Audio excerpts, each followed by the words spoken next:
25 साल के युवक की हत्या का पुलिस ने खुलासा किया। ग्वालियर में 4 दिन पहले हुई एक युवक की हत्या का खुलासा हो गया। मृतक और हत्या का आरोपी होमोसेक्सुअल थे। मृतक के दोस्त ने उसे शराब पिलाकर खाना खिलाया और फिर उसके साथ संबंध बनाए।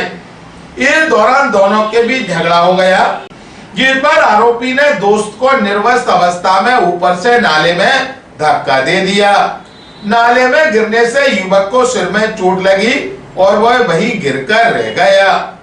हत्या करने के बाद आरोपी चुपचाप वहां से निकलकर मंडी लौट आया और काम में लग गया।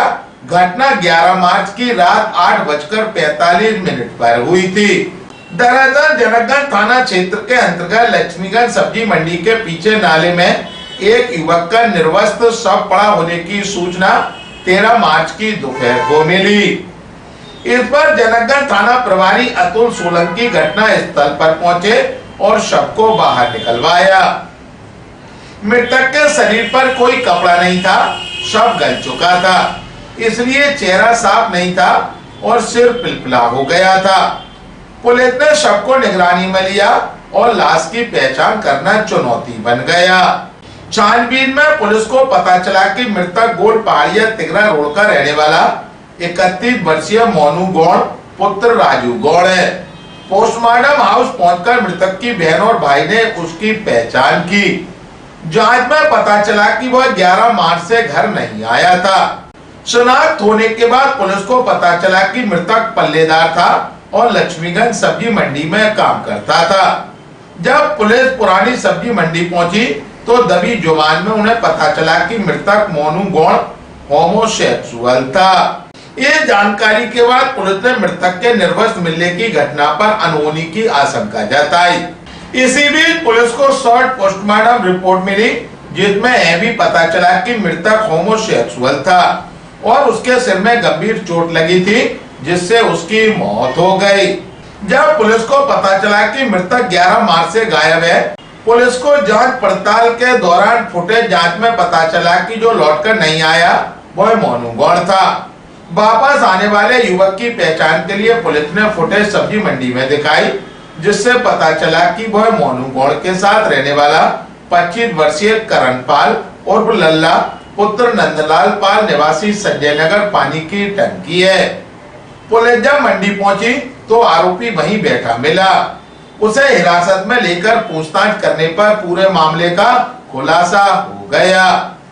ग्वालियर अभी तक से चर्चा के दौरान सीएसपी मनीष यादव ने कहा, थाना जनकगंज क्षेत्र का ये मामला है।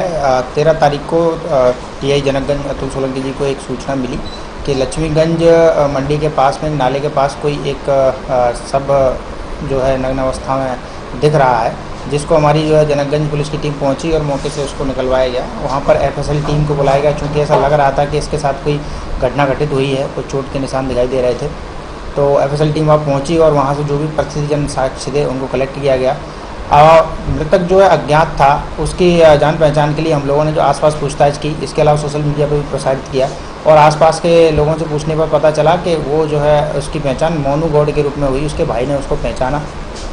ये सारी चीज़ें जब सामने आई तो वरिष्ठ अधिकारियों के निर्देशन में टीआई जनकगंज अतुल सोलंकी जी ने इस पूरे मामले को गंभीरता से लेते हुए इसकी जो है आसपास की जो फुटेज देखना शुरू किया। तो जब हम लोगों ने स्पेशली जब आसपास की फुटेज देखी तो उसमें 2 व्यक्ति लक्ष्मीगंज मंडी के उस दुकान जो जगह है वहाँ ऊपर जो है जाते हुए दिखाई दिए छत पर, और 2 व्यक्तियों में से एक व्यक्ति जो है लुक्स लाइक इस तरीके का लग रहा था जो कि मृतक था, और एक अन्य व्यक्ति की पहचान नहीं हो पाई।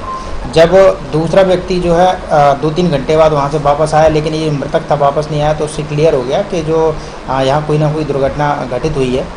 दूसरे व्यक्ति की पहचान करने के बाद वो उस व्यक्ति को हम लोगों ने आसपास तलाशा। तलाशने पर पता चला कि ये व्यक्ति जो है लल्ला उर्फ करण पाल है। तो उसको हम लोगों ने पूछताछ के लिए बुलाया, गिरफ्तार किया। गिरफ्तार करने के बाद उसने बताया कि हम दोनों पल्लेदारी का काम करते थे, मजदूरी का काम करते थे और हम दोनों की बहुत अच्छी बॉन्डिंग थी, हम दोनों अच्छे खाते पीते थे साथ में।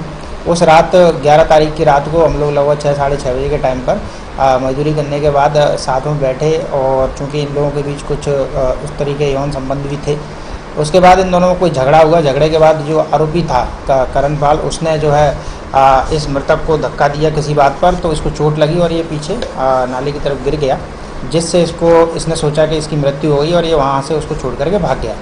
इस पूरे घटनाक्रम में जो भी अभी तकनीकी साक्ष्य आए हैं, जो प्रतिजन्य साक्ष्य आए हैं, उनको संग्रहित किया जा रहा है और अग्रिम विवेचना इस आधार पर अभी चल रही है और आरोपी की गिरफ्तारी हो चुकी है। हाँ, अभी ऐसा कोई रिकॉर्ड सामने नहीं आया है।